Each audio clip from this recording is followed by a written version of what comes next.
Kalau di pekerjaan ini ya risikonya terbesar ya meninggal gitu, kematian.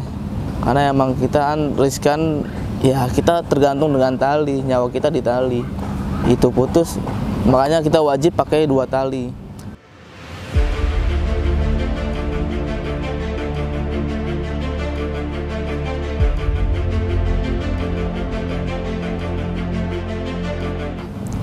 Saya Oldi Rinaldo Marta. Saya bekerja di bidang ini sudah 10 tahun dari 2010. Sekarang saya bekerja di PT Palmarum, tepatnya di L'Avenue Residen.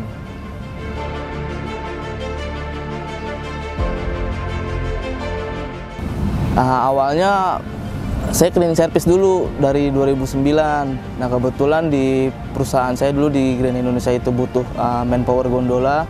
Saya mengajukan diri karena emang menurut saya lebih ke lelaki aja sih pekerjaan sih, lebih tantangan, walaupun dulu saya fobia ketinggian gitu. Makanya saya mau lawan, mungkin saya dengan pekerjaan gini bisa hilang rasa takut saya dari ketinggian gitu.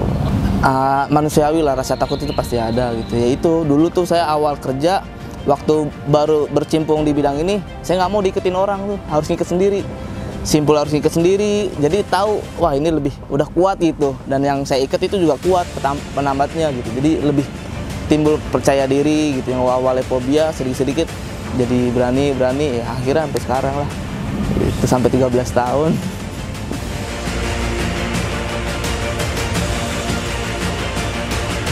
Setiap jadi gondola atau rope access itu ada trainingnya masing-masing, dan ada CEO-nya itu berbeda juga gitu. Jadi gondola ada trainingnya khusus gondola, rope access juga ada trainingnya untuk rope access. Itu lisensinya juga berbeda. Gondola angkat angkut, kalau kita TK1 untuk rope access. Training itu dari 3 hari sampai 7 hari kerja. Dari tali menali kita, kalau itu untuk gondola ya, scaffolding, belajar menggunakan pesawat angkat angkut. Nah, kalau kita di climbing itu sama, simpul penggunaannya, body harness full, alat ED-nya, alat backupnya gitu, fungsi-fungsinya, beban kapasitasnya itu diajarin semua di situ. Gitu.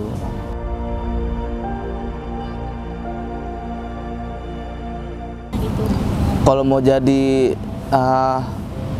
pembersih kaca atau khususnya tim climbing atau rope access itu, kalau di kita sih nggak perlu ijazah ya, yang penting mah berani ketinggian dan niat kerja gitu. Dari nol pun kita masih bisa ajarin. Karena kebanyakan di sini juga ada yang bekas nelayan, supir dump truck, kita ajarin dari nol sampai bisa. Yang satu, yang penting nggak takut ketinggian sih. Kalau mau ini sih, sisanya sih nggak ada. Kalau background cleaning nggak perlu, dari nol pun kita bisa ajarin sampai bisa.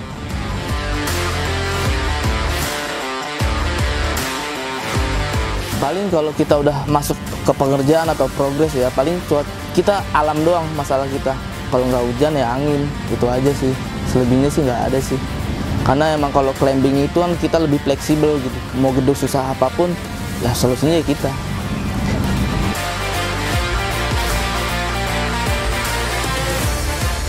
Iya, jadi kalau orang yang mau pakai jasa kita, itu biasanya kita wajib survei dulu untuk mengetahui apa aja yang mau dibersihkan, atau kaca, entah cleaning kaca atau painting atau sealant. Nah, kita harus tahu dulu itu gitu. Jadi harus datang ke lokasi, harus lihat, ngecek detail, nah baru nanti bisa disesuaikan gitu. Masalah orangnya berapa, harganya berapa lama, dari situ. Ya itu kita harus ngecek angkur penambat. Itu yang diikat anak-anak kan besi, nah itu kita nyebutnya itu angkur atau penambat. Penambatnya udah kuat, baru kita ikut simpul, kita pastiin itu talinya nggak ada yang rusak, baru turun.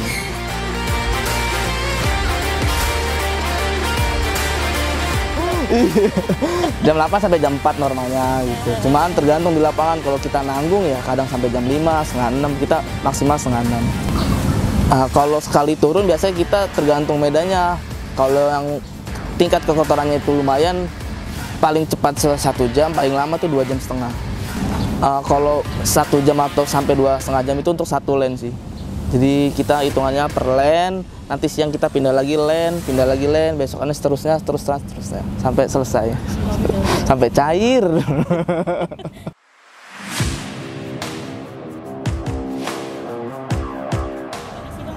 Nah kita kan per meter ya hitungannya, kalau untuk kaca itu 25.000 per meter, ACP itu 30.000, aluminium composite panel.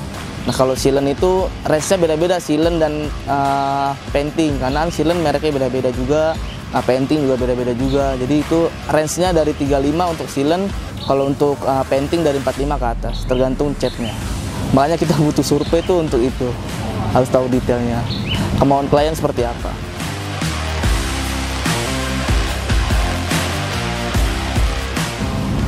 Kalau keramik masih kita bisa kaca, ACP, kalau tembok pasti painting gitu kan.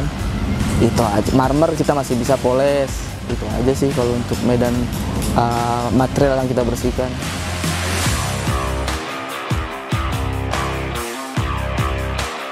Kalau saya sendiri pribadi ya dari 2010 sampai sekarang alhamdulillah saya zero insiden gitu. Karena emang harus, saya nggak mau tuh tim saya turun tanpa saya cek dulu. Jadi saya walaupun capek tetap saya cek dulu tuh aman atau enggak untuk anak-anak saya turun. Kalau di pekerjaan ini ya risikonya terbesar ya meninggal gitu, kematian. Karena emang kita kan riskan, ya kita tergantung dengan tali, nyawa kita di tali. Itu putus, makanya kita wajib pakai 2 tali.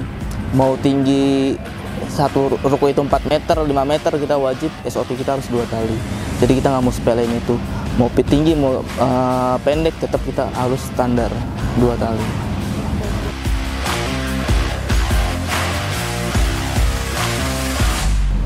Biasanya kita lihat dari fisik juga udah kelihatan sih sebenarnya kalau ini gedung jarang dibersihkan gitu, atau yang rutin dibersihkan tuh kelihatan dari debunya sih. Itu biasanya yang udah bertahun-tahunan debunya itu kan, iler airnya itu dari situ kita lihatnya gitu. Wah ini harusnya dibersihin. Perbedaannya nanti kita ada foto sebelumnya tuh, kita foto before, afternya kita foto juga. Nah nantian sebelum selesai itu kita ajak keliling dulu, mana ada dari kliennya udah puas belum nih dengan hasil kita nih gitu. Perbedaan itu pasti kelihatan.